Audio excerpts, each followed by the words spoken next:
All right. Hello and welcome to my backyard. I'm Lori and I have been a member of Canby Alliance Church for 27 years. And one of the wonderful things I like about our church is being able to meet some wonderful people like Marie Jam. And I have had the privilege of knowing her and the story of her life as a missionary.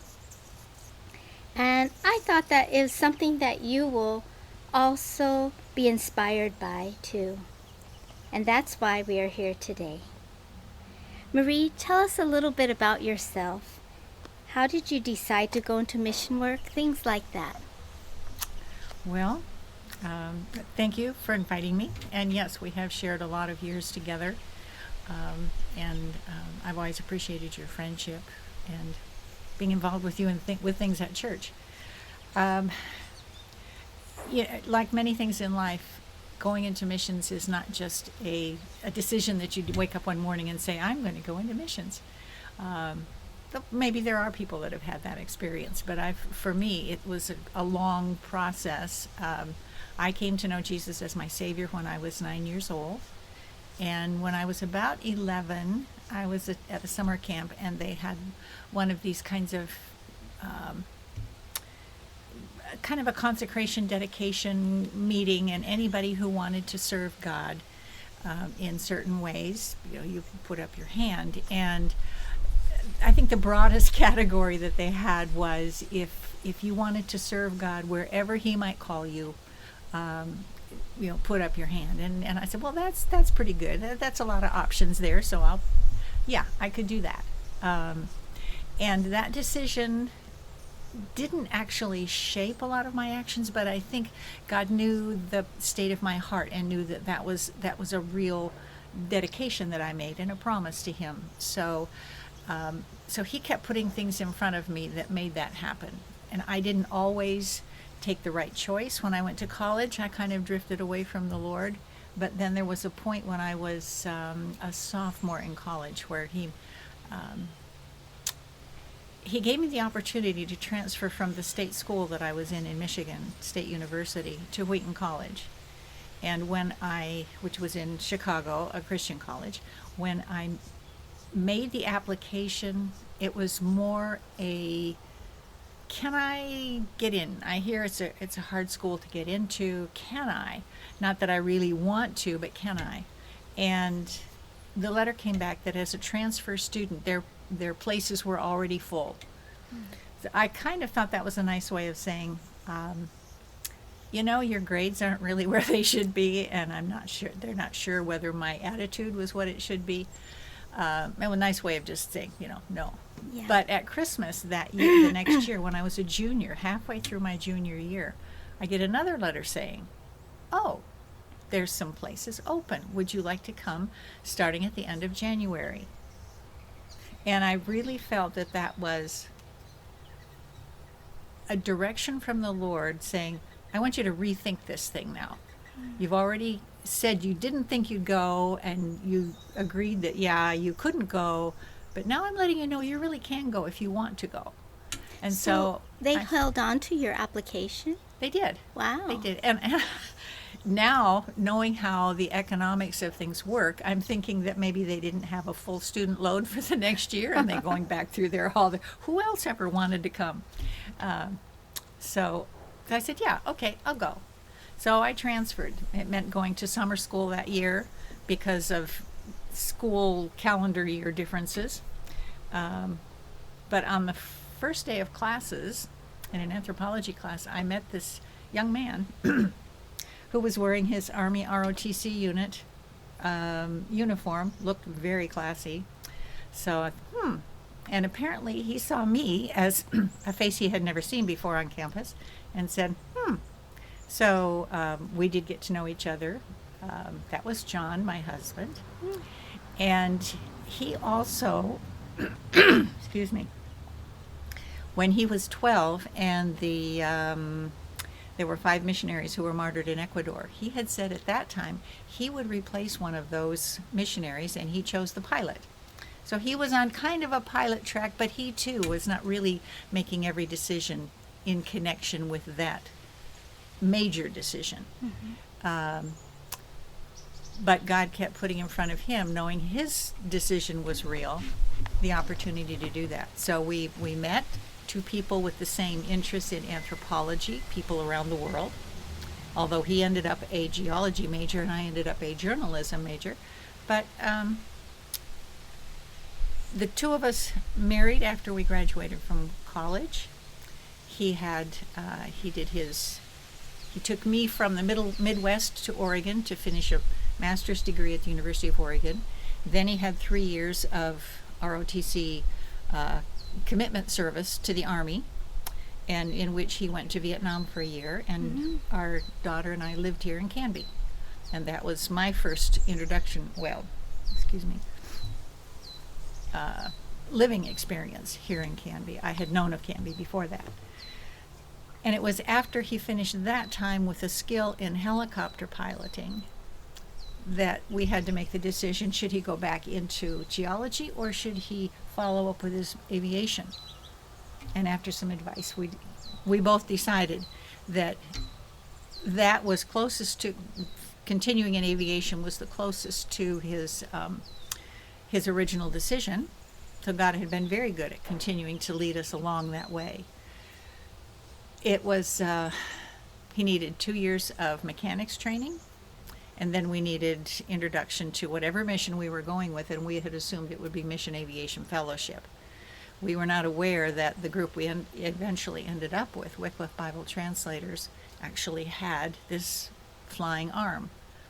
But when he was going through his mechanics training, we attended a church that supported several pilots who were with Wycliffe Bible Translators under their department called Jungle Aviation and Radio Service. Now it's just JARS. So from that point, every arrow seemed to be pointing towards this JARS place. So we kept investigating. We went there to work as guest helpers, having no idea of how it would work out for us, that we were even financed, because we were just living off of savings at that point. Wow. And it was a blessing that the church John grew up in had a policy that they would support any young person from their congregation who went into a recognized mission organization. So all of a sudden we started getting this, we got this piece of paper from the head office that said, well, it's been $100 in your account. And we said, oh, is this how it works? We get to do this, and churches will support us. Well, that's good. That's a pretty fair way to do things.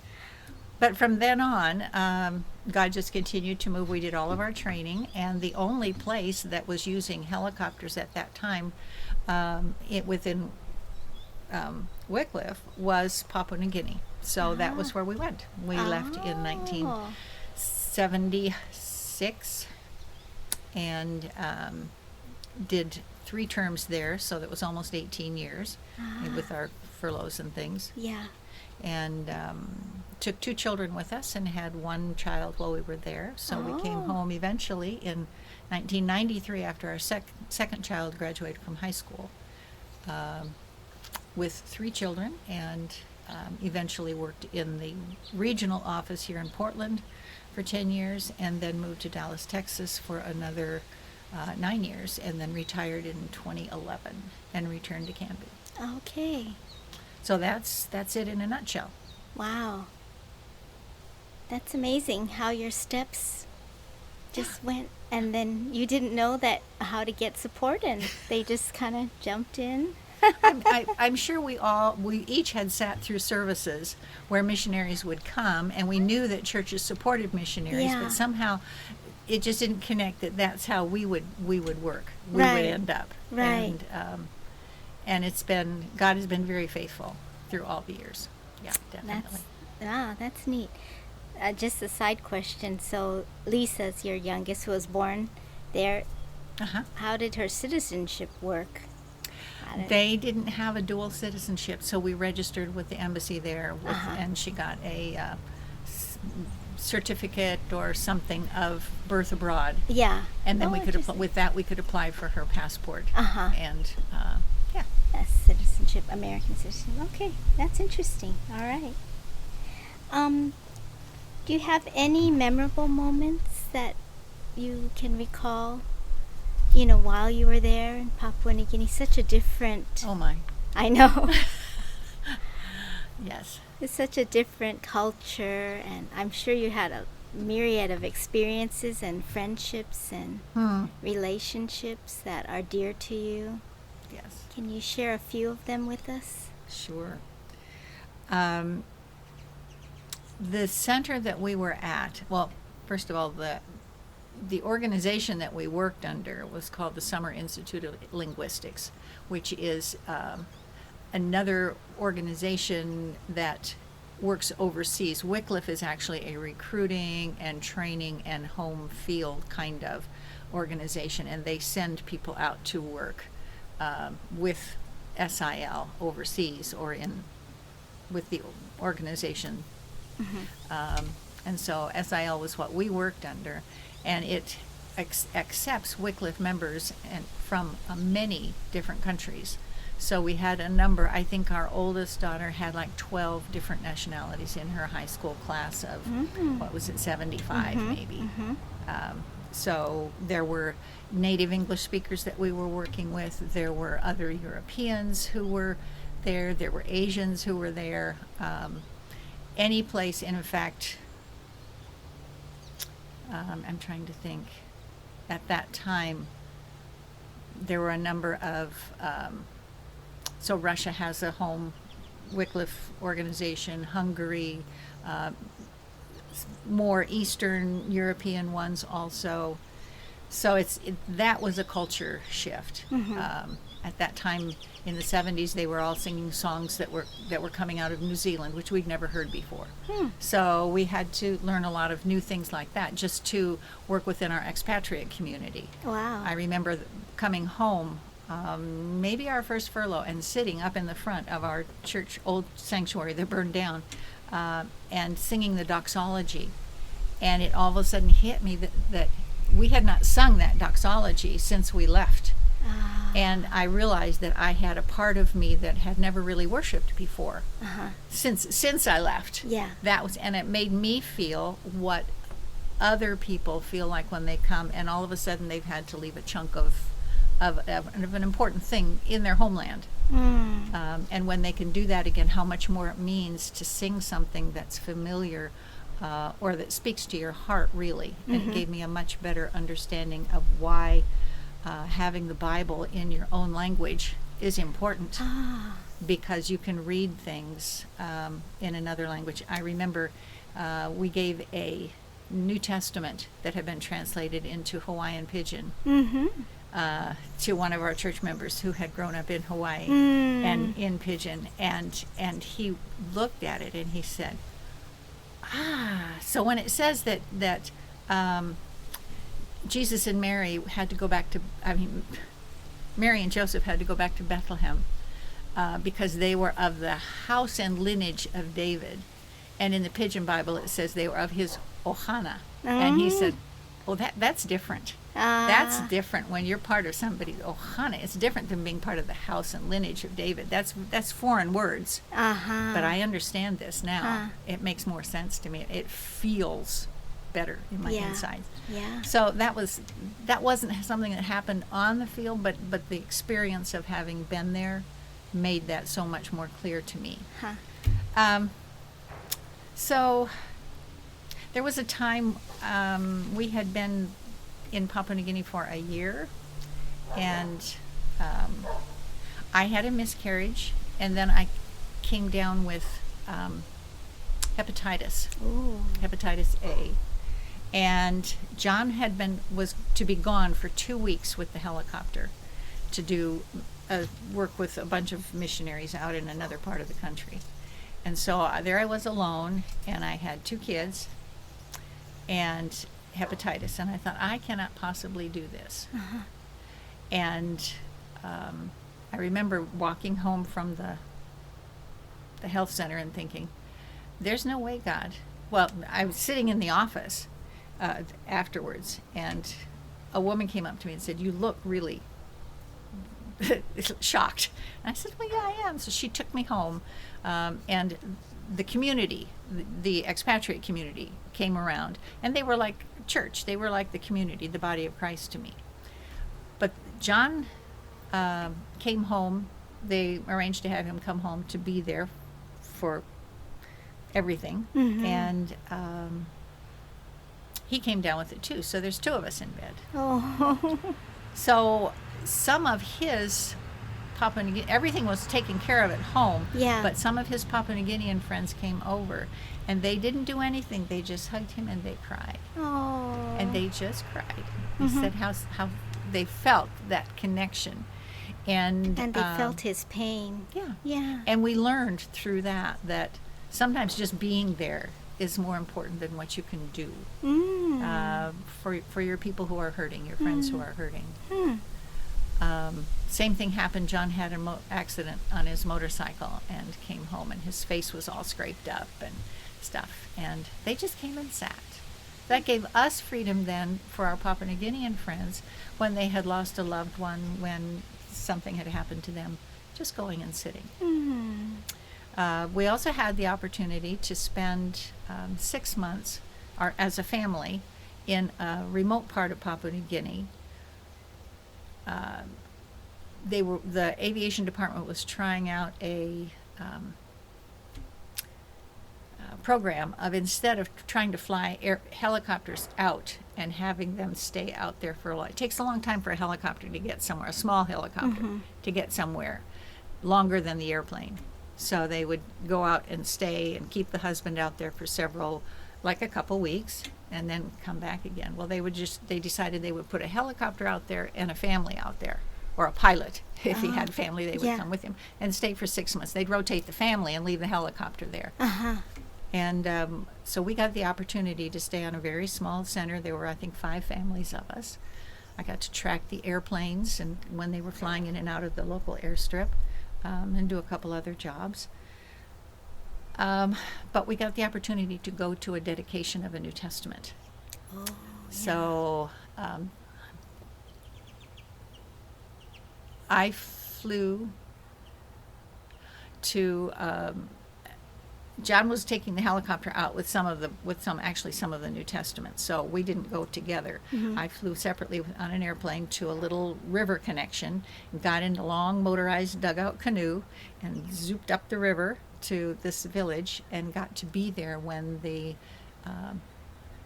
dedication was taking place, and to see the excitement of the people at getting this and all that they had planned, and hearing them they have long drums, probably twice, maybe the size of a 55-gallon drum or bigger, and it's carved out, hollow in the middle with a small slit on the top, and then they can pound on the side. They used to use these to send messages back and forth from villages, or to at least let people know that something was going to be happening, and see those, eat their food. We got to go to one other dedication similar to that, but it was a much smaller Bible portion. That's where John and I both think that in the darkness they served us one of their local foods that has little grubs stuck in it. And fortunately it was dark. And it really wasn't any problem getting it down. If it had been daytime, it might have been different. But dark is good sometimes. Ketchup is good too if you have it. Well, not to interrupt, but since this is kind of a natural talk, I'm going to put the umbrella up because I'm getting kind of hot. We put it down so we wouldn't be in the shade and you could see our faces, but since it's getting hot, I have to put it up. Oh, that feels better. Whew. Okay, so where were we at? Yeah, just eating grubs. Could you taste that they were grubs? It wasn't the texture. There wasn't a taste. It was a texture. Oh, yeah. So that's how you suspected. yeah, but it was inside one of my other unfavorite foods too. I don't know whether you had sago. Sago palm is what they actually. What do they make poi out of? Taro. Taro. It's a root. Yeah, we had taro too. A taro cake that was not really cake. It was like a heavy pudding, but it was considered a main dish, mixed with lots and lots of coconut grease, just coconut oil. Then one of the other, I think, special moments to me, I attended a Bible study on the center where we lived that was for Papua New Guinean women who had, and they would bring their children, and we would just all kind of sit in a room and talk about whatever it was. Got to know a lot of the ladies, but we would do a retreat every year at a nearby facility. And one of the women, who was the wife of a man that John was also friends with, the two couples of us used to do things together, and our Karen was the same age as their Esther. So they would play together, and we have pictures of them playing with puppies and just doing things that little kids enjoy doing. But she and I went to the retreat, and though she had grown up in a church area that had churches, she and her husband were not local to where we were. They had come from another area to work there, and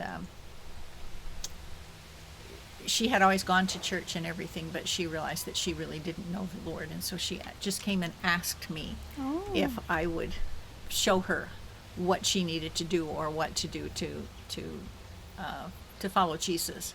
And that was a really, really special time to be able to have her trust me enough to come and ask and to just explain that she didn't know what the next step would be, how to move ahead with this. And that made our friendship just all that much nicer. It was not too many years after that her husband passed away, and he was hospitalized down in one of the other cities, and John actually rode down on a kind of a van thing that was a commercial enterprise. Not comfortable, that's for sure. And it was almost a 10-hour ride in this thing to get down there to see him before he passed away. But then she had to return to the village and eventually remarried, and I've lost track of her completely. But that was just a really special time in my life. Yeah. Oh, thank you for sharing that. Yes. Yeah. It's a good memory. Special, yeah. Yes. Well, what was your relationship with our church, Canby Alliance, during that time? Well, the relationship with the Canby Alliance actually started about 1969. John's parents, who were living in Medford, moved up to Canby to take over managing Canby Grove Camp for a period of time. I think maybe they were there 4 or 5 years, something like that, maybe a little longer. And it was in 1970 that John went to Vietnam. So our oldest daughter and I, she was 6 months old, we needed a place to live. My mother and stepfather lived in Florida, and so that was our two choices, Oregon or Florida. And since this was John's parents' first grandchild, Grandma wanted that child here in Canby. So she scuttled around and found a house for us, actually the house that we still own. And we bought that in 1970 and started attending Canby Alliance Church. So while John was in Vietnam, I taught a Sunday school class. There were various times when we would have some input like that. In 72, we went into his mechanics training for piloting. 74 is when we became Wycliffe members, and 76 is when we went to Papua New Guinea. So it was during that time that the women of the church, the Women's Missionary Prayer Fellowship, or whatever it was called at that time, had a sewing ministry, and they would sew things for people. And I remember that they were able to outfit us with many of the things that we took over the first time we went. Clothes for the girls that they would sew. And I remember specifically, some of the women who are listening may remember Ruth Crane. She was kind of in charge of that sewing little part. And she wanted to make sure that we had cloth napkins. And somebody said, why do they need cloth napkins if they're going to Papua New Guinea? Thinking they're going to be so remote, why would they ever need fancy cloth things? And she says, because they don't have paper ones where they're going. And that was actually part of my education, because I had never even thought about that. We're not going to have paper towels or paper napkins or paper anything, probably. So they help educate me in a lot of things because of their long-standing relationship with missionaries going out. And at that time, it was not possible for an alliance church to support non-alliance missionaries. But they could allow non-alliance missionaries to have access to the pulpit or to make their financial needs known. So they allowed us to do that, and much of our support has come through the families that are part of Canby Alliance Church. Eventually down the road it was broadened so that they were able to have church support for any mission organization that was an accredited or established thing, which gives us a lot more freedom to support our own people wherever they were going out to. Right, from our own congregations. Right. You mean? Yeah. So, yeah. So now we have people who are with Cru, and we have people with, trying to remember, Greater European Mission, I believe, is the one that Greg Tharp is with. Oh, okay. And then the Susu Gospel Mission. That's right, the Susu Gospel Mission. So it's changed over the years, and many of the policies and practices of mission organizations over the years have changed a lot. Right. Yeah. But I think one of the most significant ways that the church supported us was when our oldest daughter passed away. Kristen passed away in 2002 unexpectedly in Waco, Texas, and we had gone down to Texas to visit with them for a month because she was expecting her second child within that month's time. We got there on a Friday, and Saturday we got a phone call to say that she had just suddenly passed away. The funeral, the memorial service was not too long after that, but the church actually sent Pastor Tim down to come and stay with us and be with us, not to speak at the funeral, not to have any official job, just to simply come in Papua New Guinea style to sit with us while we grieved. And that was so very important to us. We just appreciated that so much. With him came a stack of encouragement cards. At that time, the church was putting little cards in the back of the pews that you could write a note to anybody you wanted to and stick it in the offering plate, and the church office would make sure it got to them. So they just said, write a note, and I still have those cards, that couple inch thick pile of cards. You do? Yeah. Wow. So they just, they came beside us, supported us,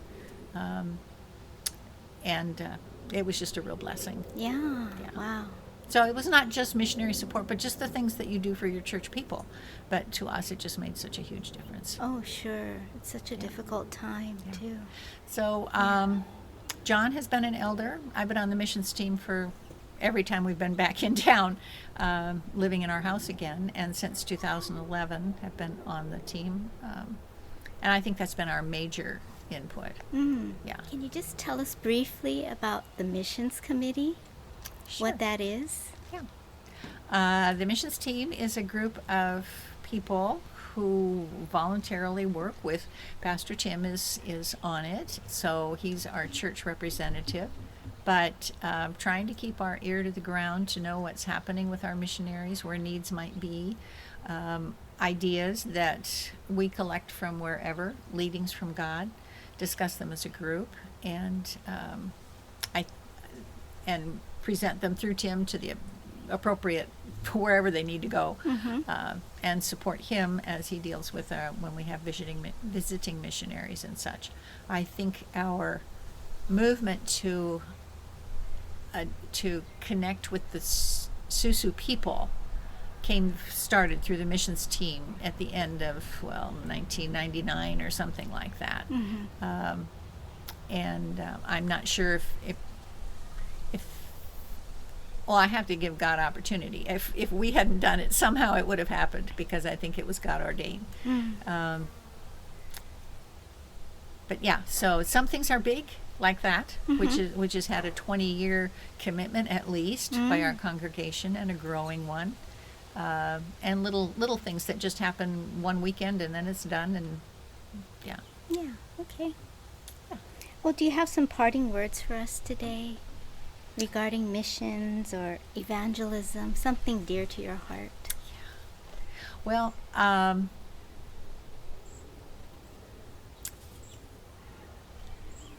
yeah, I think right now in the season that we are in, with the racial tension that's going on, I think it's important for people to know that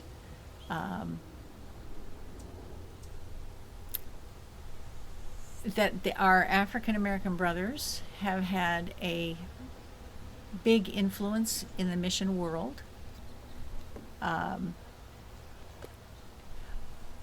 our church, we advertise the Mission Connection conference that goes on every January, and that happens in Portland. And the director of that, Bill McLeod, just wrote that he had been virtually attending the National African American Mission Conference, and similar to Mission Connection, but a nationwide thing that is for African Americans in raising awareness among African American churches and educating African American churches about missions. And he wrote a little in his newsletter. He wrote that he had not known that, as far as people can research, that it was an African American man whose name was George Lyle, who was probably the first missionary in modern times. Now, there are names like William Carey, who was called the father of the modern missionary movement. He went out from Britain in 1793 to India. Then there was another famous man named Adoniram Judson. He went out in 1812, also to India, but he was sent from Massachusetts, not Britain. But 10 years earlier than William Carey was a freed slave whose name was George Lyle, and he went with his family to Jamaica. And he ended up pulling together a consortium of different churches, Quakers and Baptists and other groups in between, all to support the work that was going on in Jamaica at that time. And at the time of his death, there were about 8,000 people who claimed who were members of the Baptist church, and that's where he would funnel his people. That's what he set up, was a Baptist church there. There was a woman who was, again, a freed slave in the late 1800s. No, because they bought their freedom, so it'd be earlier than that. Anyway, she also went into the Caribbean and set up an orphanage, and did it in the name of Christian missions. And in our own denomination, the very first graduating class from the, I'm trying to remember what the original name of it was, probably the Nyack Theological Seminary or something like that, had a goodly portion of African Americans in it, because Simpson, A.B. Simpson, it was an urban area, that was his population, and he felt that he understood that it was important to have both groups in there. They had a natural ability to connect with different audiences, but they also had a common goal, and they should be in unity. And I think this theme of reaching the world to all, that the gospel needs to go to all people, but it needs to come from all people. Not only the major centers, but if those people going out from the major centers or major cultures don't inspire the local people that they're ministering to themselves become missionaries, it won't ever get done. The job will never reach the whole world. The world's growing too rapidly for it all to come from major places. Yeah. But everyone, not only those who are who have had churches and relationships with God for a long time, but those who are just new believers also. They need to be new believers, whether they're here as new American believers or whether they're in another country as new believers, they need to understand that whatever they know, they can share with somebody else.